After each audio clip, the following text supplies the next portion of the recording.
A gente está começando uma outra caminhada. Terminamos uma série aí que tratou sobre essa resposta de Deus aos anseios da alma. E agora a gente vai começar uma outra. Essa caminhada que trata do nosso Cristo. A gente está chegando aí Natal. Está chegando esse período da gente lembrar de Jesus. Só que não pode ser simplesmente uma memória vazia.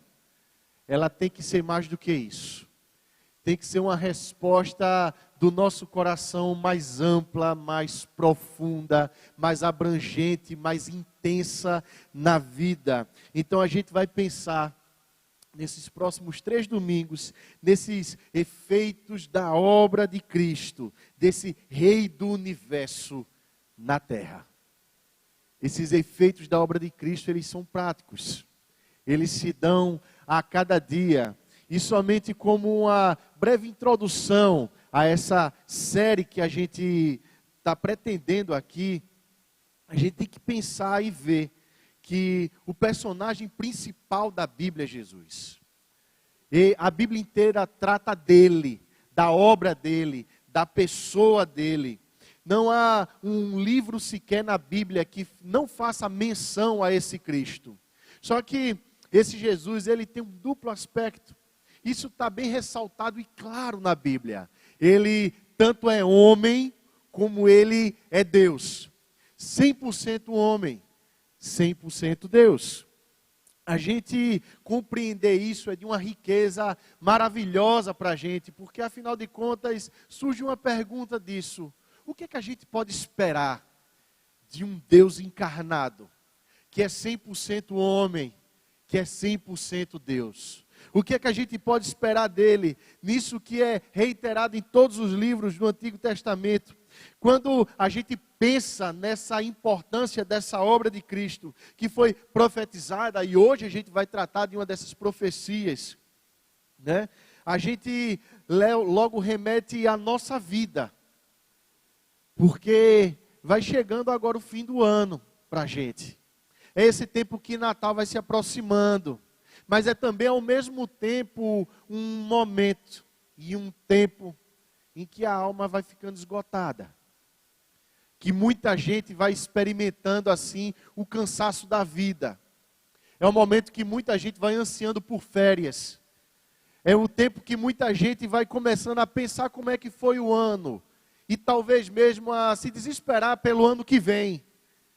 É tempo em que muitas angústias vão tomando conta da alma, que a pessoa ela vai fazendo as contas do ano e as frustrações elas vão simplesmente crescendo dentro do peito e as ansiedades elas vão vazando de dentro das pessoas. E o que resta para cada uma é uma tentativa de se renovar internamente. É a tentativa da pessoa procurar uma espécie de retribuição por tudo aquilo que ela viveu durante o ano, por todo o trabalho, por todo o cansaço, por todo o estresse, por todas as frustrações. A pessoa chega a essa época e diz assim: eu preciso me renovar, eu preciso de descanso, eu preciso de um pouco de alegria na minha vida, eu preciso experimentar paz. E ela vai procurar um sentido de vida totalmente novo para ela. Só que ela não acha um sentido novo, senão aquele que é já colocado para cada um. A pessoa diz assim, nessa sociedade que é guiada para o consumo, ela diz assim: eu preciso me renovar. Isso significa comprar novos itens, comprar roupa, comprar talvez brinquedo para os meus filhos, para dar a eles aquilo que eu não tive, comprar coisas para casa, comprar comida de fim de ano. Isso se torna um imperativo no coração, como se fosse isso que renovasse a pessoa por dentro, como se fosse isso que marcasse de fato o novo ano que vai chegando, como se fosse isso que desse sentido real a todos os esforços da pessoa no ano, como se fosse isso daí que realmente trouxesse proximidade e união à família. Só que isso é o efeito, o prazer dessa compra é tão efêmero, é tão passageiro, é tão rápido, A pessoa vai lá na internet, dá um clique, comprei, dá aquele prazer na pessoa. Chega depois de um certo prazo, aquele negócio, ou então a pessoa vai na loja, compra, a pessoa pega aquela sacola, o vendedor é educadíssimo, diz assim, vou te acompanhar até a porta para você voltar outra vez. Não é? Aí a pessoa vai, pega aquela sacola, abre aquela sacola mágica em casa, usa aquela roupa, perdeu o efeito. Passou o prazer. A pessoa consome aquela comida, passou. Não tem mais. Acabou o prazer daquele negócio ali. E o que resta é a pessoa tentar procurar aquele prazer de novo. Então comprar e consumir passa a ser uma compulsão. Tem que causar prazer. Nessa sociedade que é orientada para a satisfação do meu próprio ego, do meu próprio eu, o que resta à pessoa é simplesmente comprar e consumir absolutamente tudo, inclusive relacionamentos, que deem prazer. Só que isso tudo vai passando. E o vício por aquela pequena sensação de prazer, aquela pequena sensação de alegria, aquela pequena sensação de vitória, aquela pequena sensação de ter um troféu nas mãos, ela tem que se renovar, isso passa a ser uma compulsão. E a pessoa tem que ter, tem que comprar e tem que consumir. E o que a pessoa quer no final das contas é a alegria, é a paz interior, daquele momentozinho. É aquela expectativa de você fazer aquilo que é certo, simplesmente porque você recebeu uma sinalização interna de prazer. Sem a pessoa perceber, ela está entregue a um vício, a uma compulsão. Dentro de muitas outras, ela salta nessa época do ano. Ela pula na nossa sociedade, em todas as propagandas, em toda a publicidade que é feita. Ela simplesmente salta. Mas ela realmente não satisfaz. Começa o ano e dá-se início ao ciclo mais uma vez. Será que é exatamente isso que você quer para o seu ano? Será que é exatamente isso que você quer para a sua vida? A gente leu no começo do culto o texto de uma profecia, de uma promessa da vinda de um Messias, e que esse Messias ele faria total diferença nesse mundo, como ele de fato o fez. São esses efeitos dessa vinda desse Messias que a gente quer tratar.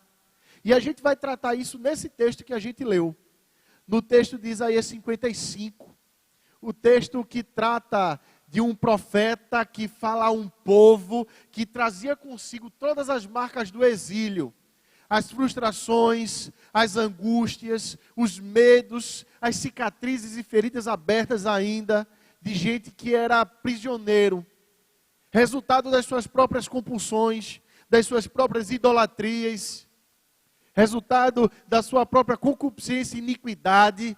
Esse povo carregava essas marcas e não é diferente com o mundo em que a gente vive, de pessoas angustiadas, frustradas, abatidas, esgotadas internamente.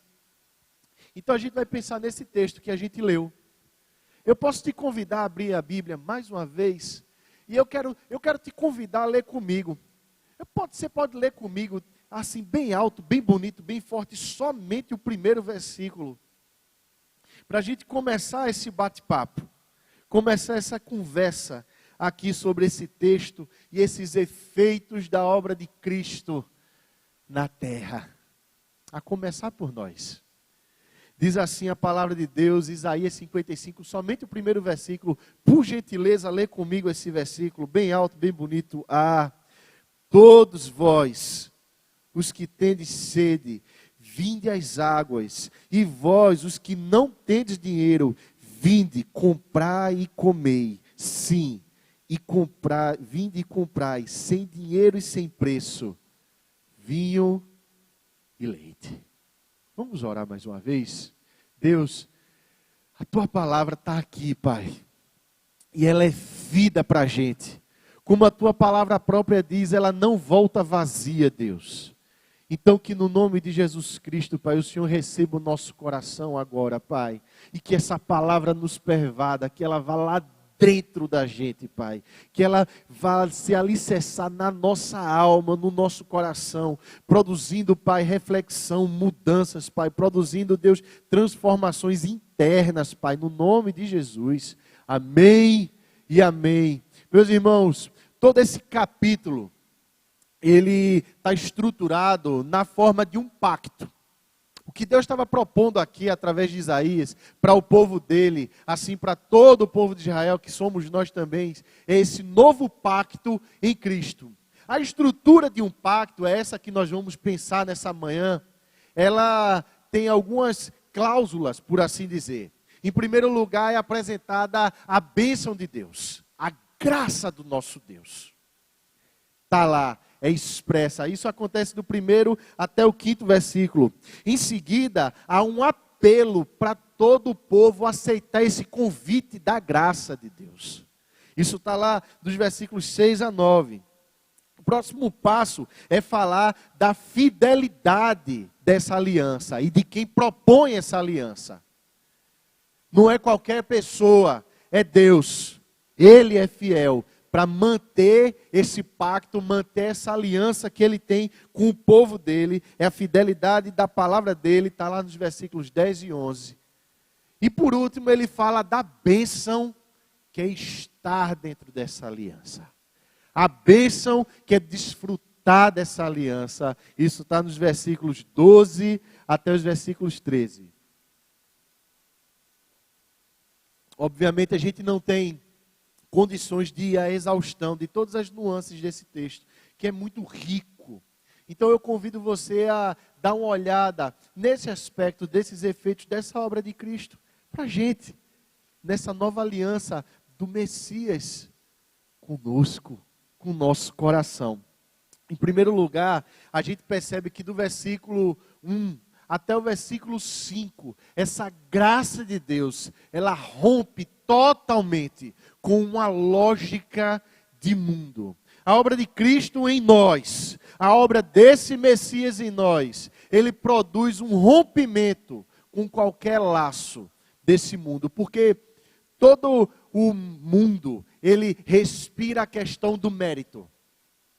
Toda a obra do mundo, ela está pautada no mérito. Você tem que fazer por merecer, comprar aquilo que você quer comprar. Você tem que fazer, merecer a realização que você quer para si. Os diplomas, os cargos, os locais, os investimentos, o resultado financeiro, o lucro, tudo tem que ser um mérito exclusivamente seu. Aí agora vem a palavra de Deus dizendo assim, com uma interjeição ele começa. E notou como eu no começo procurei dar aquele, porque é assim que Isaías está dizendo. Ele está dando para você assim um convite, ele está fazendo para você um apelo, ele está dizendo para você assim, um negócio com Deus é diferente, meu querido, o negócio com Deus é inteiramente novo, é com você esse negócio aí, vem cá experimentar, você que não tem recurso absolutamente nenhum, você pode vir e comprar. Você que está falido, você que está esgotado, você que não tem nem como se erguer, esse convite é para você, meu querido. E ele dá isso um tom de urgência muito grande. É com você a conversa. E o que é que ele está oferecendo aqui? Ele diz assim, vinde e comprai e comei, vinde às águas. O que é que ele está querendo dizer aqui com água, com vinho, com leite? O que é que ele está querendo manifestar aqui no final das contas? É interessante que no mesmo livro de Isaías, meus irmãos, dizendo de forma bem rápida, aqui a palavra água e esse convite a vir às águas é o convite a receber o dom do Espírito de Deus. Deus ele está te oferecendo aqui a si próprio. Deus ele está oferecendo aqui a própria vida dele. Ele está dizendo aqui para você assim, eu estou querendo firmar com você uma aliança, onde aquilo que eu ofereço é nada mais, nada menos do que eu mesmo vivendo em você. É vida para você. O que Deus está oferecendo para você é uma vida nova. Deus está querendo dizer para você assim, tudo que você quer na vida é verdadeiramente se sentir vivo. São nessas pequenas sensações de festa e de prazer que você tem na vida, você sentir que está fazendo parte da vida e de uma coisa maior do que você, de uma celebração maior do que você, tudo isso vai passar. Mas o que Deus está dizendo para você é assim: vinde a mim, vinde às águas. Deus está dizendo para você: eu quero oferecer para você uma sensação de estar vivo que não vai passar, apesar das circunstâncias, do ano difícil, da sensação de exílio que talvez você viva. Não passa. É isso que Deus está oferecendo. E Ele trata de vinho e de leite, de prazer e de alimento, de coisa que realmente nutre e daquilo que dá realmente alegria. Ele vai pescar essa ideia novamente, lá no versículo 13, Deus está dizendo para você: esse convite é com você. Deus, Ele está oferecendo a si próprio. E a seguir, Ele faz uma pergunta: se diante de você tem de graça isso, se diante de você, meu querido irmão, tem essa graça dele, tem essa vida verdadeira, por que você vai andar por aí procurando aquilo que não te alimenta? Por que você vai se esforçar tanto por aquilo que não te satisfaz? Por que você vai alimentar o seu coração de tanta depressão, de tanta angústia, de tanto abatimento, por aquilo que realmente não dá sentido à sua vida? Por que você vai se comiserar das frustrações, daquilo que você não conquistou durante o ano, se isso daí não tem o peso de vida? Para que isso? Essa obra de Deus, ela está te convidando agora a questionar, a ser razoável, não agora pensando nos méritos desse mundo, na lógica desse mundo, mas diante daquilo que está para além e para lá. Ele pergunta para você assim: diante da glória de Deus, da vida eterna de Deus, daquilo que satisfaz verdadeiramente, o que é a frustração que você passou nesse mundo, o que são as perdas, o que são os prejuízos, o que é essa lógica de mundo, o que são as impossibilidades, o que é? Vale a pena sofrer por isso? Vale a pena se esforçar tanto por isso? Valeu a pena tanto esforço para essa conquista? É isso daí que está dando sentido à sua vida? Vale a pena? Ele está convidando você a uma coisa muito maior, meu irmão. Ele está convidando você a uma coisa que não vai te frustrar. Ele está convidando você a algo muito mais intenso do que qualquer comprinha de fim de ano que você não pode ter, não pode fazer. Ele está falando de coisas muito maiores do que os preços dos alimentos. Oh, meu irmão, vamos pensar. Deus está convidando você agora a pensar. Vale a pena. Vale a pena. Está aqui no versículo 2. E aí ele vai dizendo para a gente assim, que todo esforço da gente destituído dele é vão. Que tudo aquilo que se sabe sem a sabedoria de Deus é vazio de significado. Que o conhecimento acadêmico pelo conhecimento acadêmico, o bem financeiro, o bem econômico pelo bem econômico, sem ele, sem a orientação dele, vai ser um fim em si mesmo, vai se acabar e não vai te dar prazer. Aí ele, no versículo 3, vai começar a fazer essa insistência para o povo agora. Versículo 3, ele diz assim: inclinai os ouvidos. Versículo 3, ele diz assim: vem, rapaz.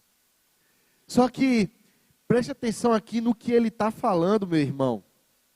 Ele está dizendo assim, inclinai os ouvidos. Ele não está simplesmente dizendo assim, escute minha conversa, não. Ele está querendo dizer assim, ouça o que eu estou querendo dizer para você, aceite a influência que eu estou plantando no seu coração agora e realmente questione a sua vida como um todo, por inteiro. Por quê? É simples demais. Porque se você der ouvidos a mim, você vai se sentir realmente vivo. Sua alma viverá. E alma aqui é uma palavra correlata ao coração, ao seu eu como um todo, às suas emoções, ao seu racional, ao seu físico. Você vai realmente se sentir vivo. Porque o que eu estou te oferecendo aqui não está baseado em absolutamente nada nesse mundo, mas na eternidade, nas coisas que não passam, nas coisas que não fogem da tua mão, nas coisas que não são líquidas, como tudo nesse mundo hoje em dia é líquido, não foge. Ele está dizendo assim, porque farei uma aliança perpétua. As coisas de Deus não passam, meu querido. As coisas de Deus, elas não são efêmeras. Elas não vão embora da sua vida. Elas não te abandonam. Absolutamente todas as coisas podem te abandonar. As coisas de Deus, não. Só que Ele vai pactuar isso na palavra dele, que consiste nas fiéis misericórdias prometidas a Davi. Versículo 4 e 5, ele continua dizendo: eis que o dei por testemunho aos povos, como príncipe e governador dos povos. Eis que chamarás a uma nação que não conheces, e uma nação que nunca te conheceu, correrá para junto de ti, por amor do Senhor teu Deus e do Santo de Israel, porque este te glorificou. Aí ele está dizendo aqui agora assim, sabe por que você pode sair das coisas desse mundo? Pelo simples fato de eu prometer para você um Messias. Porque tudo aquilo que a gente quer, a alegria, o prazer, que a gente realmente busca, só se encontra em Deus, mas parece que Deus está muito longe às vezes. Só que assim como foi prometido a Davi, Deus nos dá um Messias. Ele de fato veio a esse mundo. E ele veio como 100% homem, 100% Deus.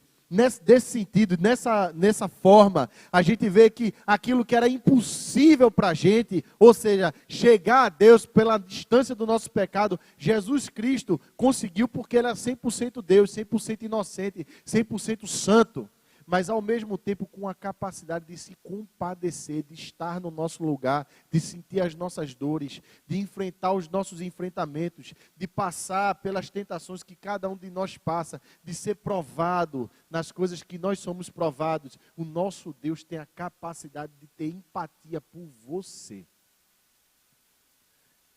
Ele sabe o que você passa, Ele sabe quem você é, Ele sabe das ansiedades. Ele conhece, Ele viveu isso. Ele esteve aqui entre nós. Um de nós, que podia ser facilmente confundido na multidão. Que não tinha cara de Jesus, que não tinha jeito de Jesus. Que precisou de alguém dar um beijo para os outros saberem quem era Jesus no escuro. Porque ele não tinha uma auréola, ele não tinha um brilho. Ele era Jesus, o Deus que se esvazia de si próprio. E vem como homem. Com toda a capacidade de se compadecer de cada um de nós, de sentir as nossas dores, mas que ao mesmo tempo com todo o poder de nos levar de volta àquele que realmente pode nos satisfazer. É esse Deus que nós temos acesso hoje. É assim que nós enxergamos Jesus. Nunca é pelo nosso mérito, nunca é pelo nosso esforço, jamais, mas é pelos méritos dele. É em Cristo que a gente encontra esse negócio aí. Ele testemunhou de Deus, e preste atenção nisso, no versículo 5, ele diz assim, que ele coloca ele como dentro de uma nação que corre para ele. Um povo que não conhecia ele. Agora, através de Cristo, nós temos acesso ao Pai. A gente pode correr, a gente pode reconhecer a voz dele, a gente pode dar ouvidos realmente à voz dele. Deus, ele não está longe, meu querido, ele está perto de você. Sabe a sensação, a necessidade que você tem de se sentir vivo? Eu garanto a você que em 10 cliques da internet você não consegue, mas em oração, trancado no seu quarto, você acha. Aquele bálsamo para a alma, de você encontrar com o seu Cristo. Na leitura da palavra, na solitude e quietude do seu quarto, sozinho, você e ele, você encontrar ele. Aí você sentir um prazer.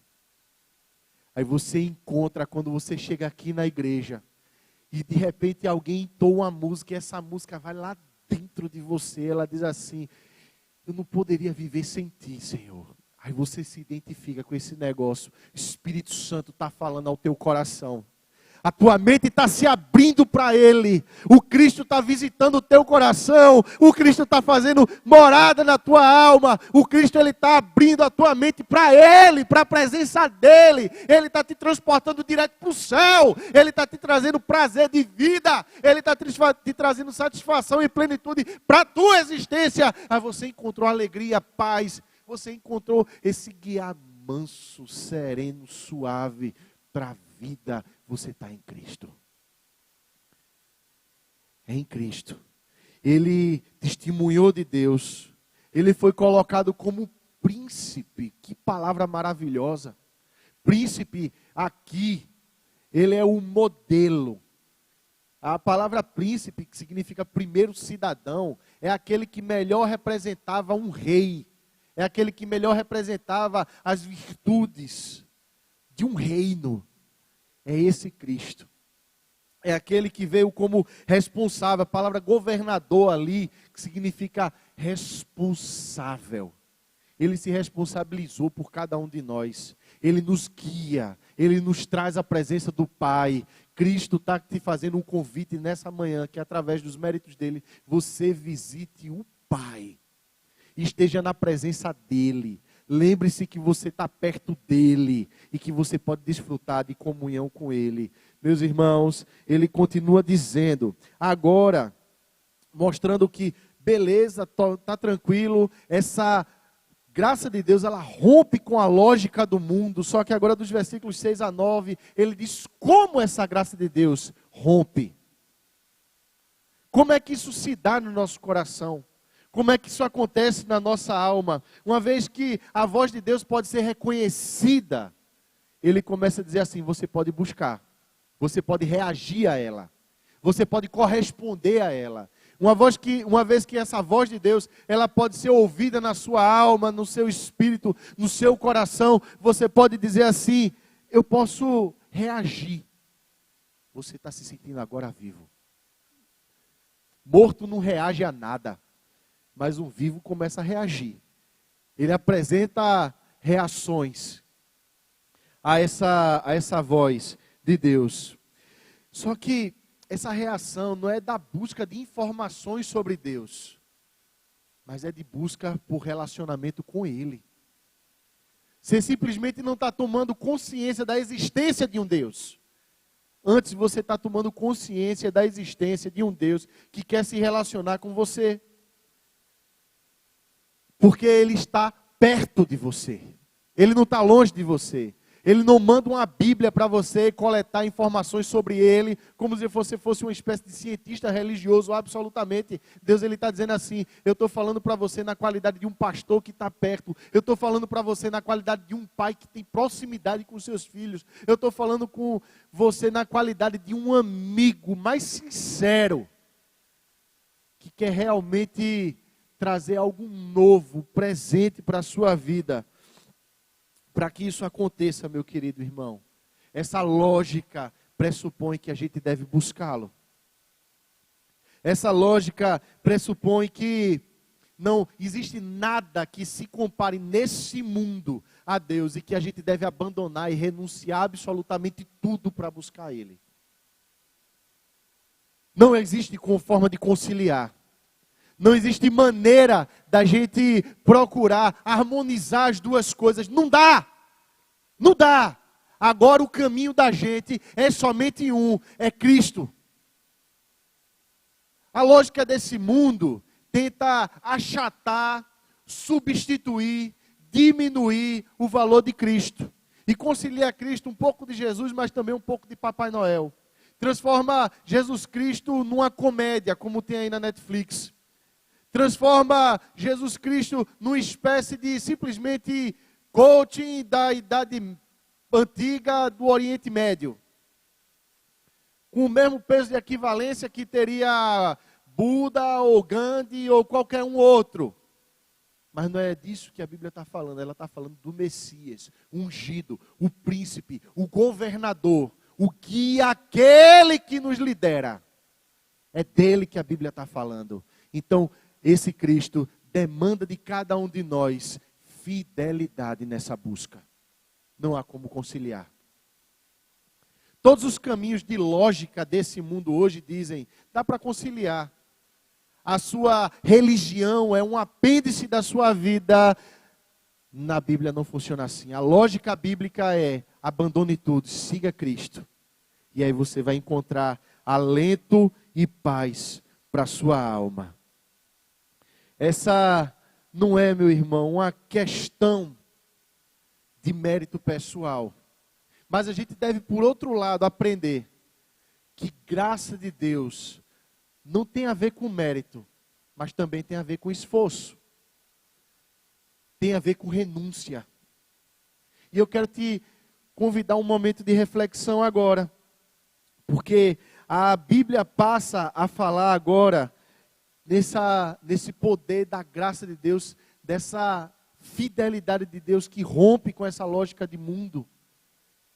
Perguntando para você assim, ao que é que você tem que renunciar para estar mais próximo de Deus? Ao que é que você tem que renunciar para estar mais perto desse Deus? Isso daí, meu querido, é uma questão muito pessoal, é muito íntima, é sua e Deus. É sua com Deus. Muitas vezes a gente está tão mascarado que a gente ora, mas ora somente por um propósito. Dizendo assim, Deus me dá isso. E talvez seja exatamente isso que Deus está dizendo para você se livrar. Talvez a sua oração esteja denunciando quem realmente é o ídolo do seu coração. Meu querido irmão, será que não está na hora de você buscar o Senhor e o Senhor somente? Enquanto se pode achar, invocar Ele, enquanto Ele está perto. E Ele está dizendo assim, então, que toda a lógica do mundo vai produzir efeitos. Mas essa graça de Deus que está aqui, e a gente percebe ela, agora dos versículos 7 ao versículo 9, ela rompe com algumas coisas. Ele diz assim, deixe o perverso o seu caminho, o iníquo os seus pensamentos. Converta-se ao Senhor, que se compadecerá dele, e volte-se para o nosso Deus, porque é rico em perdoar. Ele agora coloca essa lógica divina em contraposição à lógica do mundo. A lógica divina é: abandone tudo, deixe tudo, siga Cristo, se esvazie de você mesmo totalmente, e aí você vai encontrar a Cristo. Desista de todos os seus planos, desista de todos os seus sonhos, desista de todas as suas mágoas, desista de todo o seu rancor, desista de todas as suas ambições, e você vai encontrar paz e alento para a sua vida, em Cristo, buscando a Ele. A lógica do mundo agora que é apresentada é a inversa a isso. A lógica diz assim, fala de dois personagens que na verdade é uma pessoa só. Ela fala do perverso. E uma coisa interessante aqui é que quando a gente pensa numa pessoa perversa, a gente logo raciocina e pensa numa pessoa maldosa, uma pessoa um iníquo, uma pessoa malvada, uma espécie de psicopata. Uma pessoa que busca o mal dos outros. No entanto, as palavras aqui no original, elas têm um significado que se aproxima muito da gente. O perverso é o culpado. É aquele que tem culpa por realmente estar buscando uma lógica que não é a lógica do mundo, de Deus, é a lógica do mundo.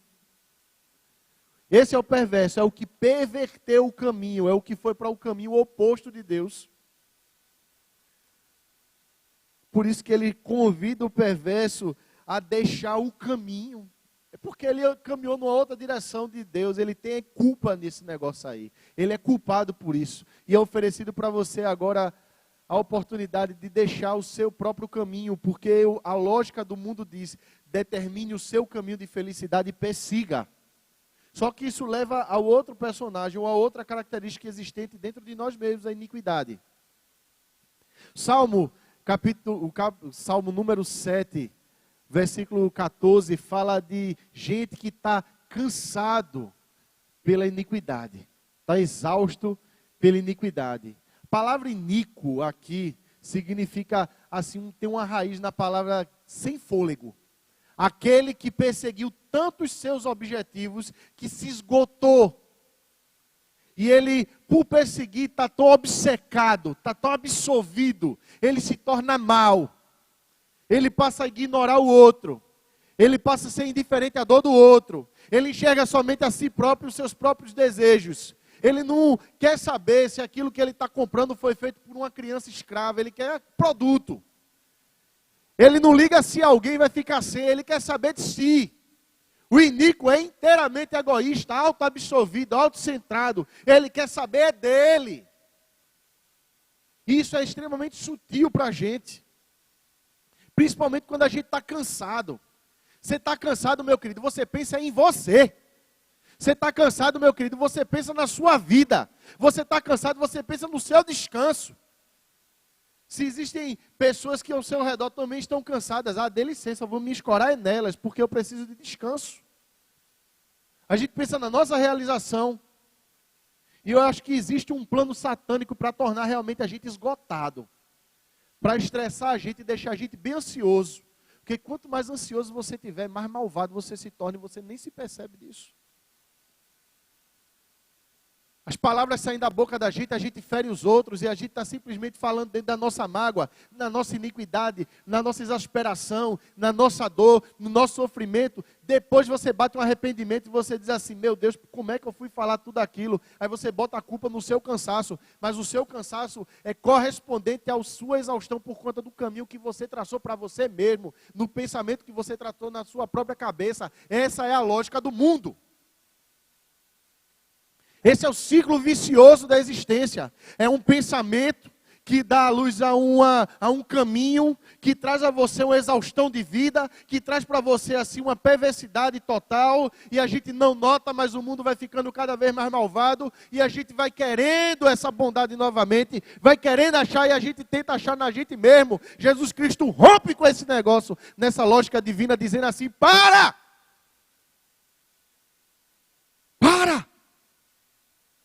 Busca a Deus. Cessa o teu coração, aquieta a tua alma. Para. Não é hora de se movimentar. É hora de descansar nele. Ele rompe a lógica. Coloca uma lógica nova. Só que esse negócio aí é contigo. Eita, Deus é bom, irmão. A gente já está no final da nossa conversa. Ele está dizendo assim, olha só, isso é bom demais para ser verdade, não é? Quanto é que custa, meu irmão, a paz no mundo? Quanto é que custa, meu irmão, descanso no mundo? Quantas promessas de publicidade, de propaganda te garantem isso? Quantas famílias de tampa de margarina, de comercial de presunto tem na televisão de fim de ano? Quantas vinhetas de televisão te garantem isso? Só que você tem que se esforçar para ter. E aqui a Bíblia está dizendo assim, você tem que renunciar para ter. Tem que abandonar tudo. Está na hora de parar, meu irmão. E de buscar a Deus e Deus somente. E aí você vai encontrar, mas pastor, e se eu me frustrar? Aí eu vou dizer assim, que o próximo passo desse pacto é descansar em quem promete para você as coisas. Em quem pagou o preço para você. E ele está dizendo assim que a vida resultante desse apego a Deus, ela está aqui nesses versículos 10 e 11, ele diz assim, porque como desce a chuva e a neve dos céus, e para lá não tornam. Pensa num país como Israel, que é seco. Agora pensa também no nosso sertão, que a gente está lá querendo furar um poço, pela graça de Deus. A água significa vida. A neve que caía lá, e não cai aqui, eu até topava que caísse. Mas, calor desse... Mas a neve que cai lá e derrete dos montes depois, que alimentam o curso do Rio Jordão, ali significa vida. Deus está dizendo aqui, você se alimenta das minhas promessas. As minhas promessas é que te garantem a vida. Descanse nas minhas promessas. Deus está querendo te fazer paciente, perseverante, resiliente. Enquanto o mundo diz assim, tudo é para ontem, bora, olha as metas, Deus está dizendo assim, calma. Deus está construindo o teu caráter. Ele está dizendo assim, olha, quem te garante é aquele que garante coisas que são maiores do que os seus próprios planos. Toda a palavra de Deus, ela é imbuída, enriquecida, embebida dos propósitos de Deus, que são muito maiores do que os nossos propósitos. Preste atenção aqui, que a chuva e a neve, diz assim, para lá não tornam, sem que primeiro reguem a terra e fecundem e façam brotar, para dar semente ao semeador e pão ao que come. Ela fala de um propósito que é muito maior do que a nossa ambição pessoal, mas que nós estamos contemplados. Essa chuva e essa neve rega toda a terra, mas também está você no meio do plano de Deus, porque Deus ele quer restaurar toda a vida e Deus quer te dar vida. Então, o caminho da gente nunca é ter uma obsessão ou uma neurose, uma paranoia acerca dos nossos próprios planos, mas é descansar nos propósitos de Deus, nos planos dele, porque são muito maiores do que os nossos. Os versículos anteriores falaram isso. O pensamento de Deus e o caminho de Deus é muito diferente do nosso. É muito mais elevado. É acima da terra. É alto como o céu é alto. A gente não consegue alcançar, mas a gente pode se beneficiar. E quem garante isso é o nosso Deus. E depois ele traz esse versículo que é emblemático, que se tornou até um jargão para tanto crente. A palavra de Deus não volta. Oi? A palavra de Deus é o avesso da vaidade. A vaidade é vazia. Insignificada, a palavra vaidade significa vazio. Mas a palavra de Deus é o avesso da vaidade. Isso significa para a gente que a palavra de Deus nos dá conteúdo. Significa que a palavra de Deus nos preenche, porque ela nos enche dos propósitos de Deus. Ela não volta vazia, mas fará o que me apraz. O que dá prazer a Deus.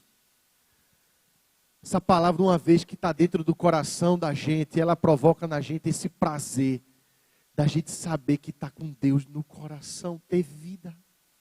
Essa palavra que ela está no coração da gente, ela cumpre os desígnios de Deus, de transformação do nosso coração e da realidade ao nosso redor. Os efeitos da obra de Cristo, portanto, no nosso coração, produzem vida.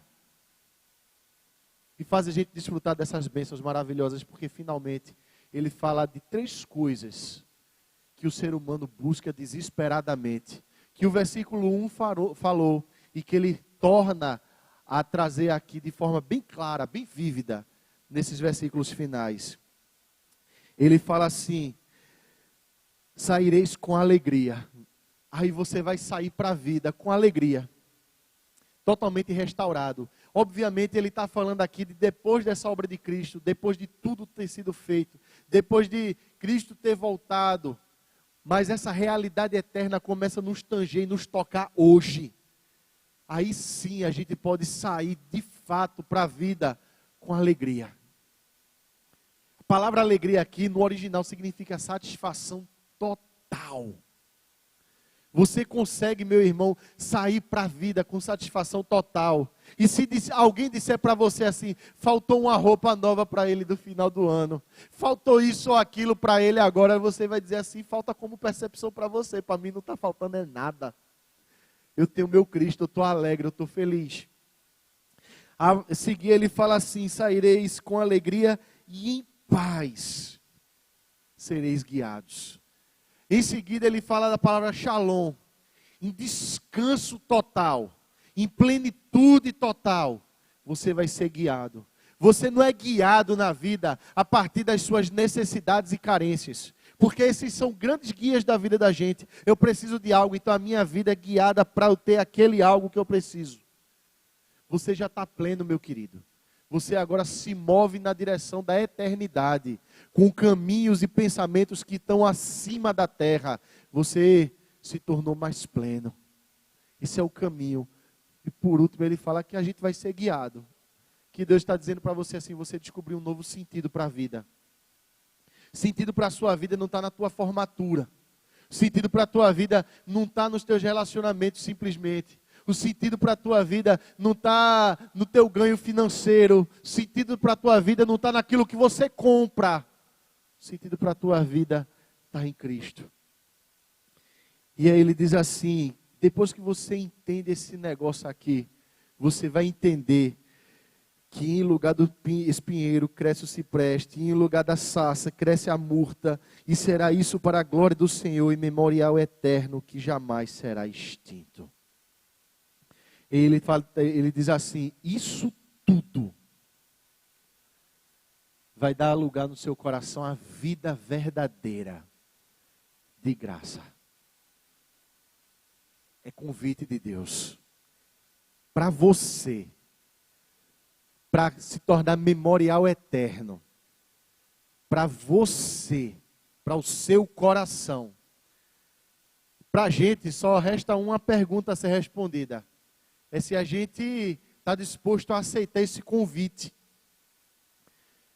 E nesse memorial eterno está a obra de Cristo. E Ele colocou em memória dele algo. Vê como Cristo ele pega essa ideia novamente, quando ele senta com seus discípulos na última ceia, e ele diz assim, fazer isso em memória de mim. Todas as vezes que comerdes o pão e beberdes o cálice, você anuncia a morte de Cristo, até que Ele venha. E é esse memorial que a gente vai fazer agora. Quero com muito carinho convidar os nossos irmãos, os presbíteros, para vir aqui à frente, para a gente servir a ceia do Senhor. E eu quero convidar você, que está em plena comunhão com Deus, comunhão com a igreja, que foi batizado, fez profissão de fé, distingue realmente o corpo, a fazer parte desse memorial de Cristo. Você entende isso? Que o que nós estamos fazendo aqui não é simplesmente um ritual.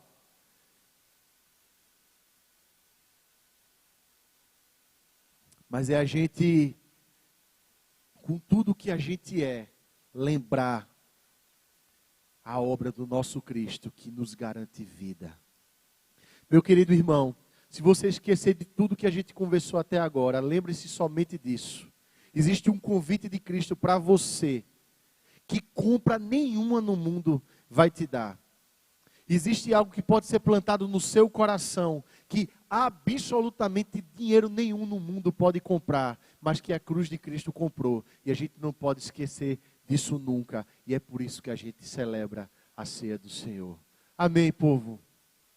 Ixi, que amém fraco. Amém, povo? Aleluia.